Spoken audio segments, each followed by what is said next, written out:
This Family Life News podcast is made possible by the support of listeners like you. Next on the 5 o'clock report. He is not the elected head of Venezuela. In fact, he's a rogue head. I've decided to step out of this race, and I'll let others worry about the election. Now, let's go to the newsroom. I'm a decent man. Good afternoon. Thank you very much for joining us. I'm Mark Webster. That's a quote from Venezuela's Nicolas Maduro as he made his first appearance in a U.S. courtroom today after he and his wife were nabbed by U.S. forces and flown to New York to answer to narco-terrorism charges.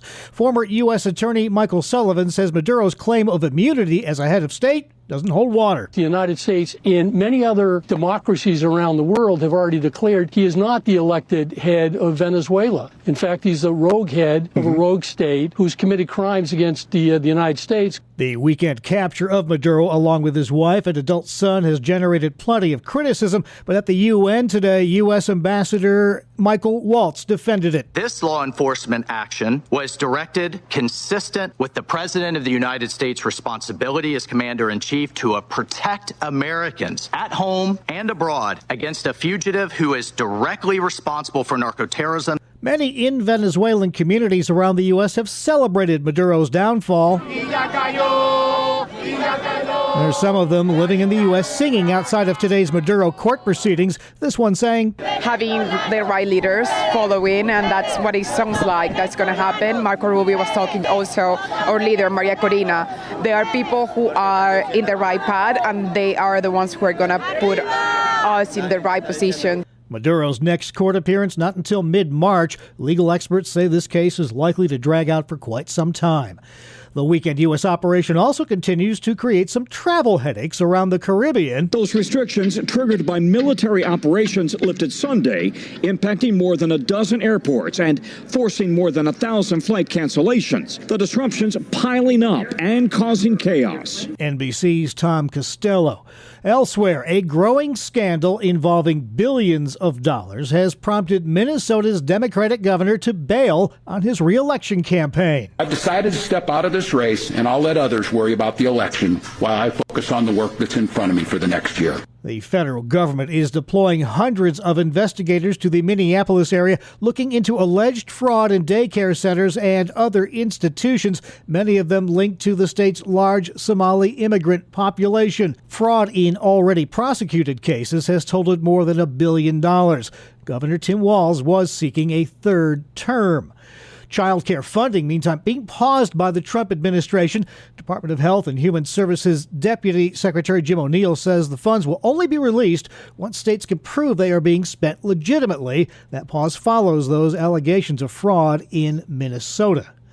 Last day on the job for outspoken Congresswoman Marjorie Taylor Greene, who frequently butted heads with President Donald Trump, as well as with many other lawmakers. She told me that she has no regrets, and obviously she was a firebrand here in Congress and had her share of controversies and heated arguments with various members, but she says she doesn't regret any of that, even as she now seeks to turn the page on what she says are now toxic politics. CBS's Nicole Killian.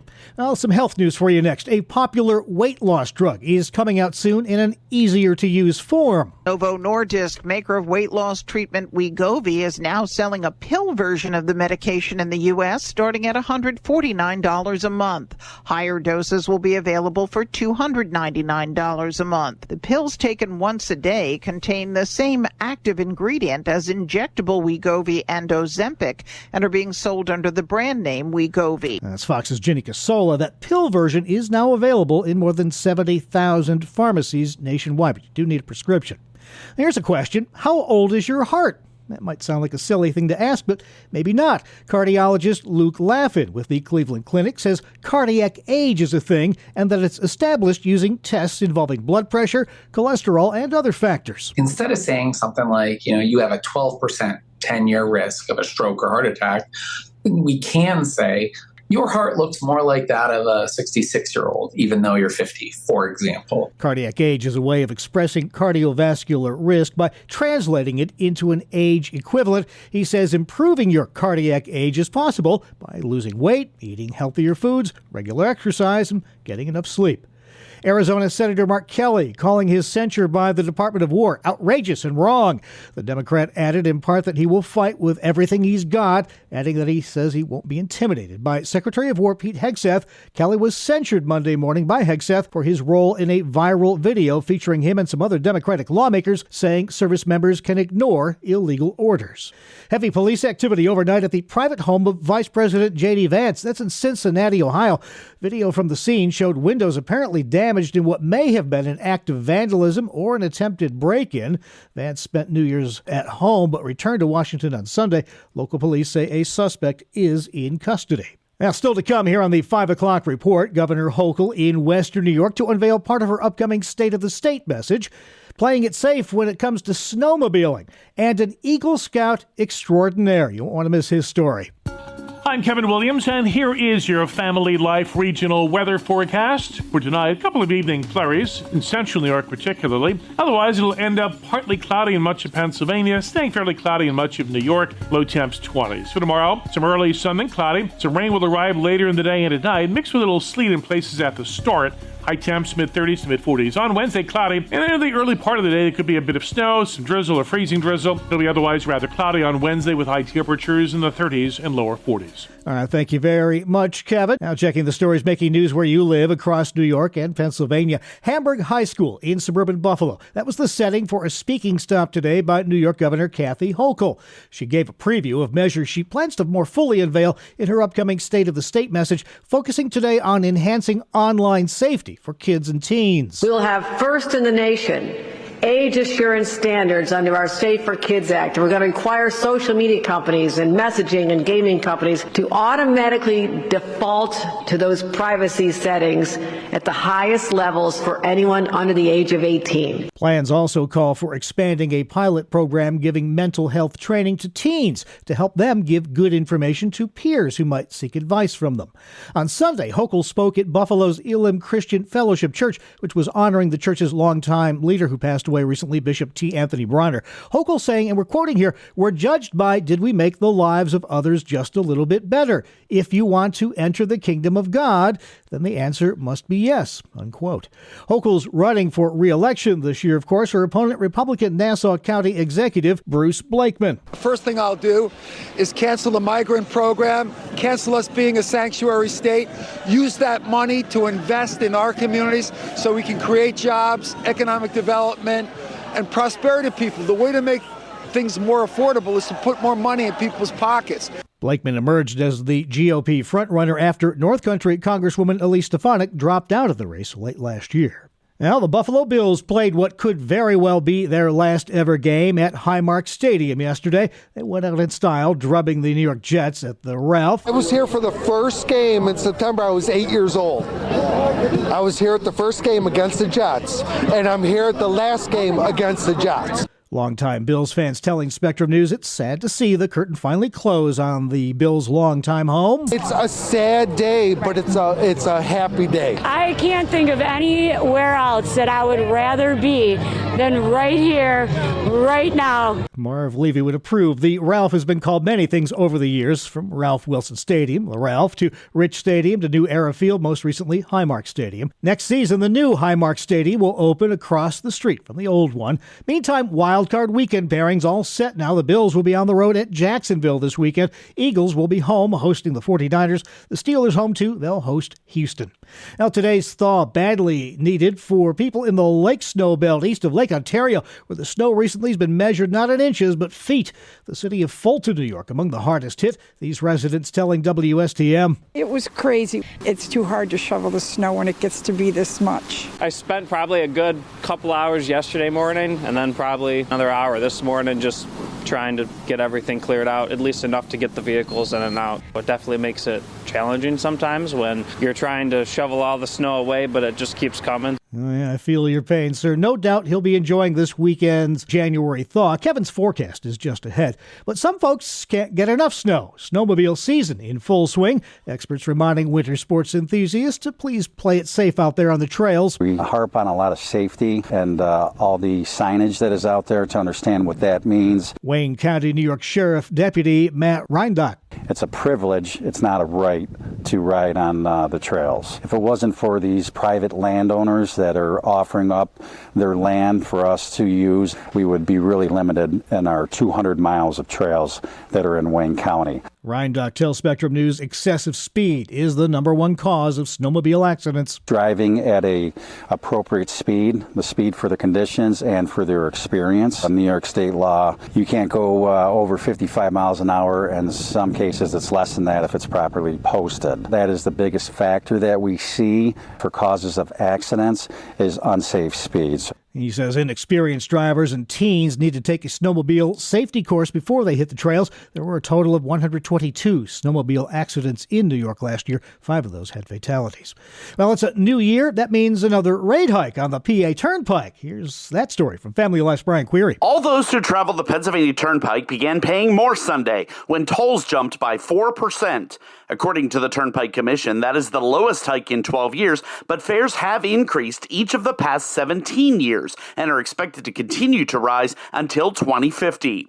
The hikes have been blamed on the Turnpike Commission's requirement under Act 44 to pay PennDOT $450 million a year. That total has since dropped, and the Turnpike Commission since 2022 has given PennDOT $50 million a year and used the toll increases to pay down debt. Traveling the length of the turnpike in a car or SUV from the Ohio line to the New Jersey line will now cost $54.56 for Easy Pass users and $109.12 for toll by plate. Brian Query, Family Life News. Thanks, Brian. Finally, it's a sight to behold every year in Hershey, Pennsylvania, and it has nothing to do with chocolate. On the line bell, Peniel shot, they score! Sweet cuddly mayhem! It's a sky full of stuffies!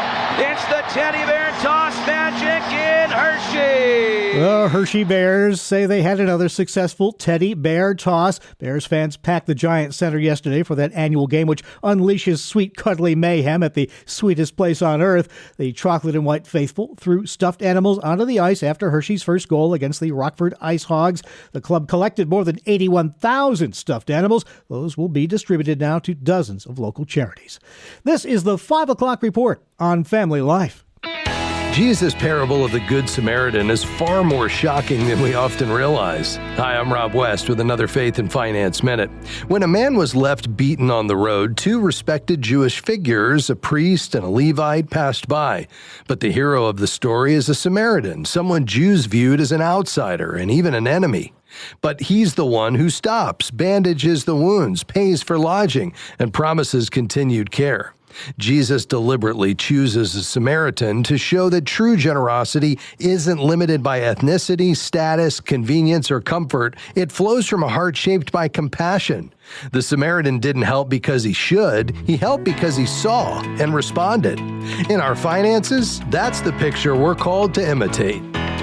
Discover the best Christian financial articles, podcasts, and videos by visiting our website, faithfi.com, or by downloading FaithFi, Faith and Finance from your app store. Alrighty, we'll do that. Still to come here on the 5 o'clock report, an Eagle Scout who flew as high as an eagle can fly.